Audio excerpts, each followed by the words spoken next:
Hello friends, welcome to food mom kitchen. வாங்க இன்னைக்கு today சமையல் என்னன்னு பார்க்கலாம். இன்னைக்கு நம்ம ஒரு கோஸ் பகோடா பண்ண போகிறோங்க. குழந்தைங்க எப்பயுமே பகோடா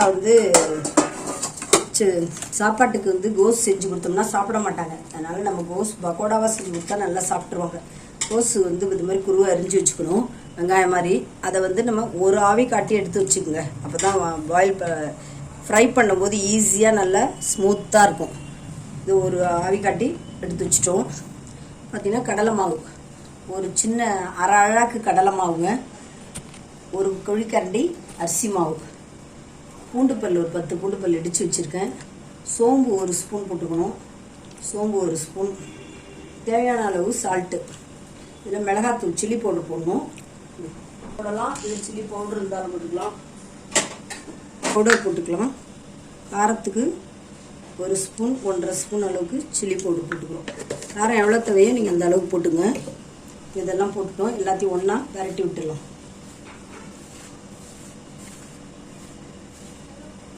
எல்லாத்தையும் ஒன்றா கிளறி விட்டுட்டோம். இதுலேயே நம்ம ஒரு ஆஃப் பாயில் பண்ண கோஸையும் அதில் போட்டுக்கலாம். பச்சையாகவும் போட்டுக்கலாம். அது கொஞ்சம் நறுக்குன்னு இருக்கும். இப்படி கொஞ்சம் அரைவேக்காடாக எடுத்து போட்டிங்கன்னா நல்லா ஃப்ரை ஆகிடும். அதனால் இப்படி ஆஃப் பாயிலாக இப்படி போட்டுக்குங்க. உதிரியாக விட்டுற மாதிரி அதில் இருக்கிற தண்ணியே போதும். அப்படி வேணும்னா 1 ஸ்பூன் 2 ஸ்பூன் அளவுக்கு நம்ம தண்ணி விட்டுக்கலாம். பக்கோடா மாவு பிசைஞ்சாச்சு, ரெடி ஆகிடுச்சு. உதுத்து விட்டு கொட்டி தாங்க நம்ம பக்கோடாவுக்கு மாவு ரெடி ஆகிடுச்சு. இது இப்படியே இருக்கட்டும், கோஸ் பக்கோடா. நெக்ஸ்ட்டு பார்த்தீங்கன்னா ஹெல்த்தியான துவையல், புதினாவும் கருவேப்பிலையும். புதினா நிறையா போட்டிருக்கேன், கருவேப்பிலை ஒரு பொடி போட்டிருக்கேன். எல்லாம் வாஷ் பண்ணி எடுத்து வச்சுருக்கோம். இதுக்கு தேவையான இன்க்ரீடியன்ஸ் பார்த்தீங்கன்னா பூண்டு பல் ஒரு 10 பூண்டு பல், அப்புறம் ஒரு சின்ன துண்டு இஞ்சி, ஒரு சின்ன வெங்காயம் ஒன்று, புளித்துண்டு ஒரு சின்ன புளி பீஸ் ஒன்று, அடுத்து தேவையான அளவு உப்பு, 1 ஸ்பூன் கடலைப்பருப்பு, 2 ஸ்பூன் உளுத்தம்பருப்பு, தோல் உளுத்தம்பருப்பு போட்டிங்கன்னா ரொம்ப நல்லது. இது எல்லாத்தையும் வறுத்துட்டு இந்த ஹீட்லேயே இதையும் போட்டுட்டு நம்ம துவையல் அரைக்க போகிறோம். கருவேப்பிலை புதினா துவையல் சூப்பராக எம்மையாக ரெடி ஆகிடுங்க. இப்போ நம்ம ஒன்றா வறுத்துட்டு பார்க்கலாம். பக்கோடாவில் சும்மா 1 ஸ்பூன் நெய் விட்டுக்கலாங்க, சாஃப்டாக நல்லாயிருக்கும். இதில் தண்ணி பத்தலைன்னும் போது 1 ஸ்பூன் விட்டுக்கலாம். கேபேஜ் பகோடாவும் கருவேப்பிலை புதினா துவையலும் சூப்பராக இருக்குங்க. இது மாதிரி உதுத்து விட்டுற அளவுக்கு இது போட்டால் போதும். இதில் கொஞ்சம் கருவேப்பிலை கூட நம்ம போட்டுக்கலாம்.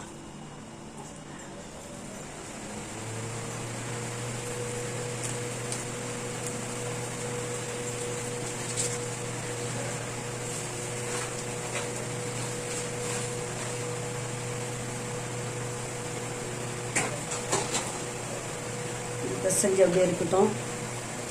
உப்பு சரியாக இருக்கான்னு பார்த்துட்டு உப்பு பத்தெல்லாம் சேர்த்துக்கலாம்.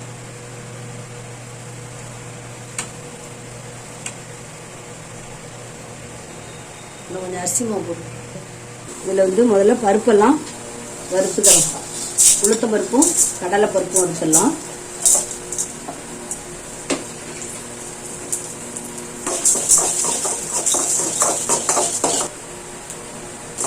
உளுத்த பருப்பும் கடலை பருப்பும் வறுத்துட்டோம்.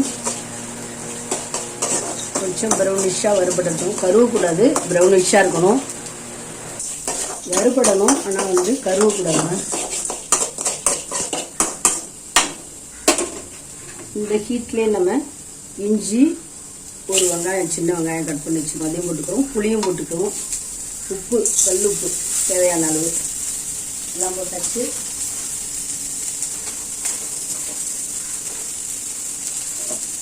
நல்லா வறுத்துக்கலாம். இது வறுப்பட்டோம்னா இந்த ஹீட்லேயே நம்ம அந்த புதினாவும் கருவேப்பிலையும் போட்டுட்டு துவையல் அரைக்க வேண்டியதுதான். எம்மையான சத்தான கருவேப்பிலை புதினா துவையல் ரெடி ஆகிடும்.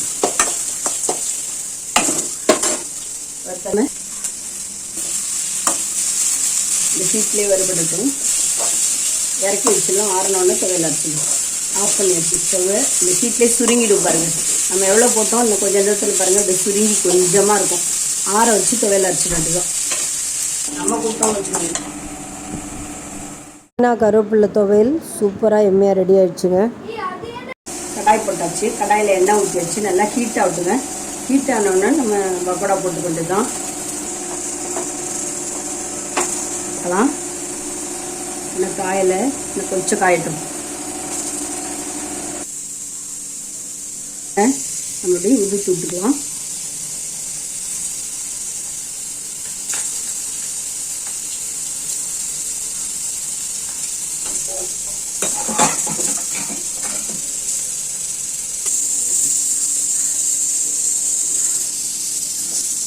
எடுத்து ரெண்டு தாங்க எம்மியான பக்கோடா ரெடி ஆகிடுச்சு.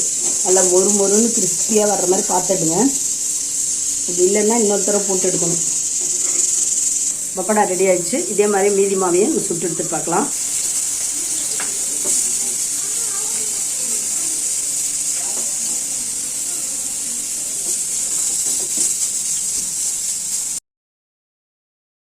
மொறுன்னு ரெடி ஆகிடுச்சிங்க கேபேஜ் பக்கோடா. குழந்தைங்களுக்கு ரொம்ப பிடிக்கும். இந்த மாதிரி செஞ்சு கொடுங்க. இந்த வீடியோ பிடிச்சிருந்துன்னா லைக் பண்ணுங்கள், கமெண்ட் பண்ணுங்கள், ஷேர் பண்ணுங்கள், மறக்காமல் சப்ஸ்கிரைப் பண்ணுங்கள். ஒரு ஹெல்த்தியான பக்கோடாங்க. நம்ம நெக்ஸ்ட் வீடியோவில் பார்க்கலாம். பாய்.